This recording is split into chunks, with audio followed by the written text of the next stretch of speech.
This is Lisa from Mobile Tech Review, and today we're going to look at the Samsung Galaxy Exhibit on T-Mobile.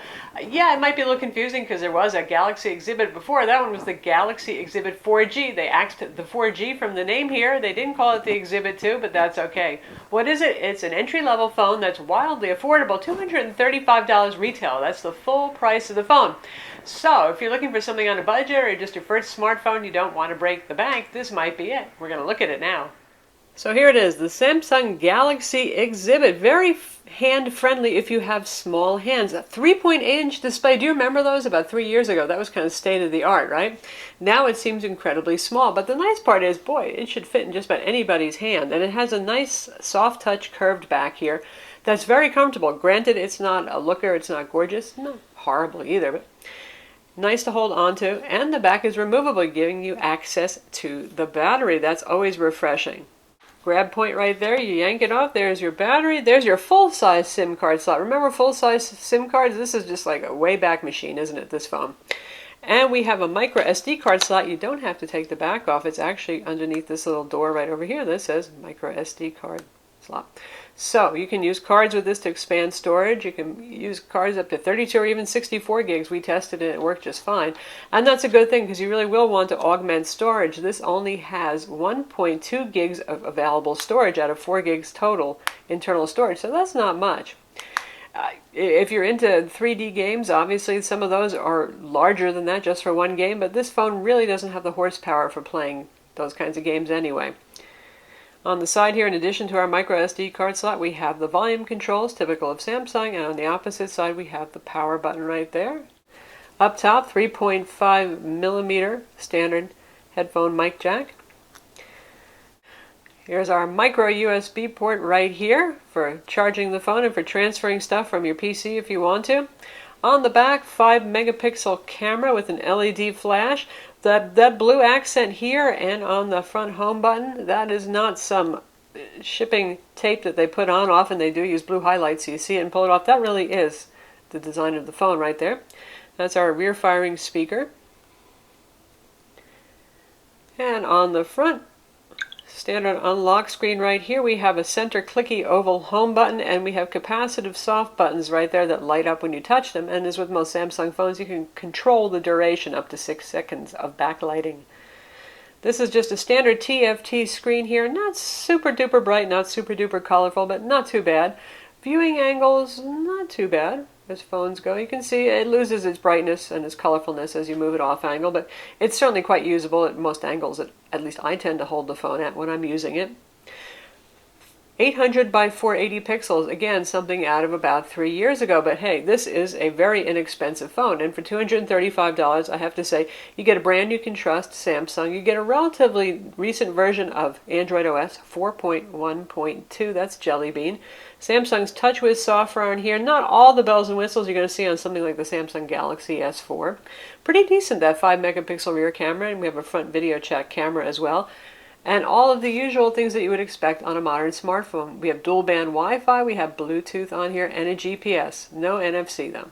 And now for a size comparison, here's our little Samsung Galaxy Exhibit next to the Galaxy S4, the 5-inch screen. So obviously much smaller. You get the idea. It fits in your pocket easy on the hands, but not that wonderful, capacious, giant screen to look at when you're viewing web pages, watching videos, or what have you. As we take a look at the software itself, you can see we got 5 home screens. T-Mobile is populated with some widgets. You can get rid of those if you don't want them. We've got features like T-Mobile TV here. This is not an LTE phone. That's kind of a shame, but this has HSPA Plus, which T-Mobile used to call 4G, but now they're calling their LTE 4G instead, so that's why this guy lost the 4G from its name. HSPA Plus speeds, it depends on your area. If you're a T-Mobile customer, you know what they're like. Certainly not going to rival LTE, but you can see some of the results that we've gotten here. Not among the best that we've seen actually on T-Mobile HSPA Plus. But still, web pages load quickly enough. Decent for standard quality streaming video. We have both the standard WebKit web browser here and Chrome is on board, so you have your choice. And you can see that's our Sun Spider JavaScript test here. We'll visit our own website, and you can see the keyboard here. They include swipe, which is nice. Because the screen is, well, so small by today's standards, we're not used to 3.8-inch screens so much anymore. It might take a little getting used to typing on something that is that small. And right now we just did that over Wi-Fi. And we'll show you using Chrome in a minute how it does on HSPA, but you can see pinch zooming speeds are reasonably good. At 800 by 480, even though the screen's relatively small, your text is not going to be razor sharp like it is on one of the flagship phones, but then again, this is less than half the price of a flagship phone. You see this little symbol up here that tells us that we are using Wi-Fi calling, so this phone has that feature for those of you who like Wi-Fi calling.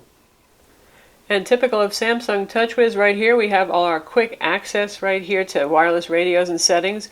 We've got a little informational bullet here telling us how much data we've used, and I'm going to turn Wi-Fi off so we can see what it's like on HSPA Plus.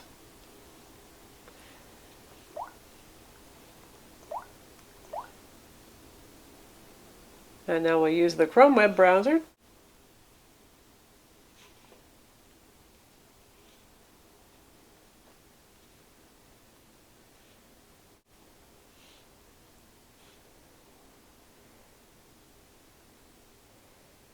And you can see it's not going to load as quickly as did Wi-Fi.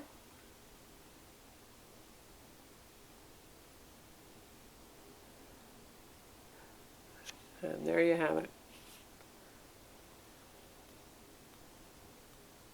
Is a connection fast enough for streaming video? Let's find out. We'll take a look at our video review of the Samsung Galaxy Tab 3 10.1 tablet.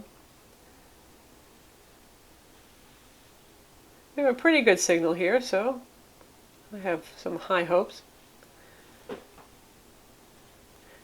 And this will be the HTML5 version of the YouTube video review that we have up.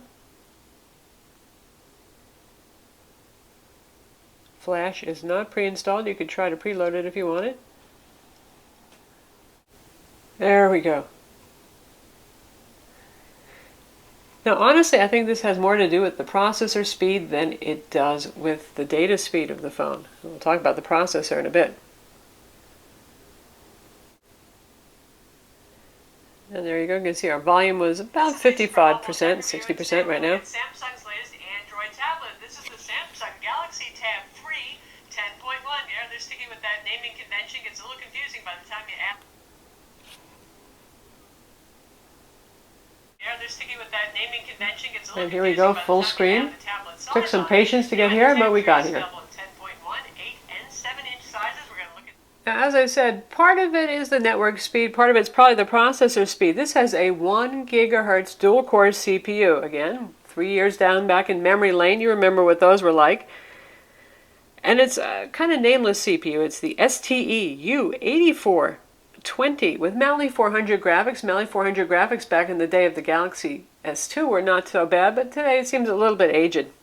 On Quadrant, this guy scored 2783. On Antutu, 6552. So that's about 1/2 to 1/3 of what we see on today's flagship phones. Again, you're also spending 1/2 to 1/3 of what today's flagship phones do cost. So if speed isn't the name of the game for you, then it's fine. Now, navigating around the phone, it's usually okay. I do notice occasional lag, though, and sometimes it can be a little bit annoying when you're interacting with the phone because you think it didn't catch your first tap and you tap something again, and, well, you really didn't need to, as it turns out.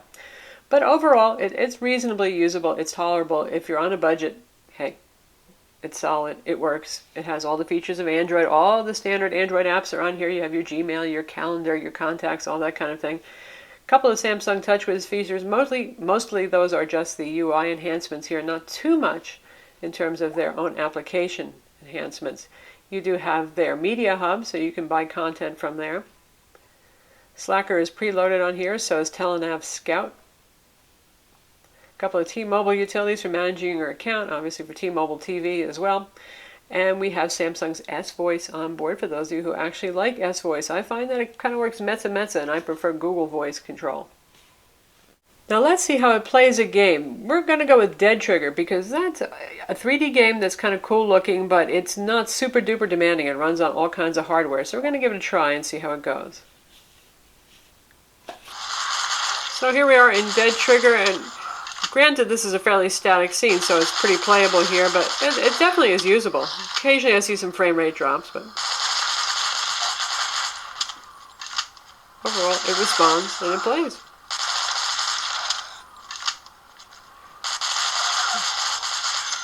And certainly there are a lot of casual games available on the Google Play Store that are going to run just fine, and older 3D games too. So that's Dead Trigger on the Samsung Galaxy Exhibit on T-Mobile.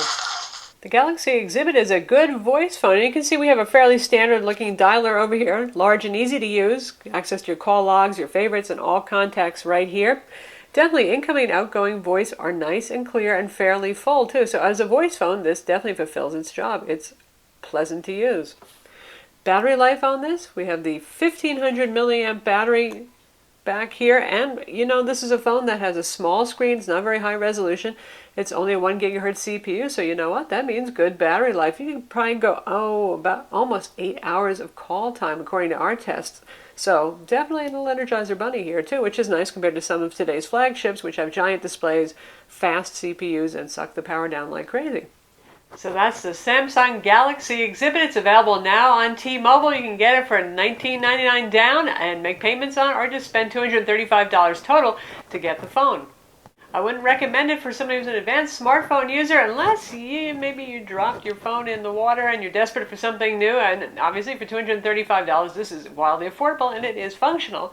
Also fine for you newbies just getting into a smartphone, don't want to spend a lot of money, but otherwise I think you probably want to look at something higher end. I'm Lisa from Mobile Tech Review. Don't forget to hit that like button.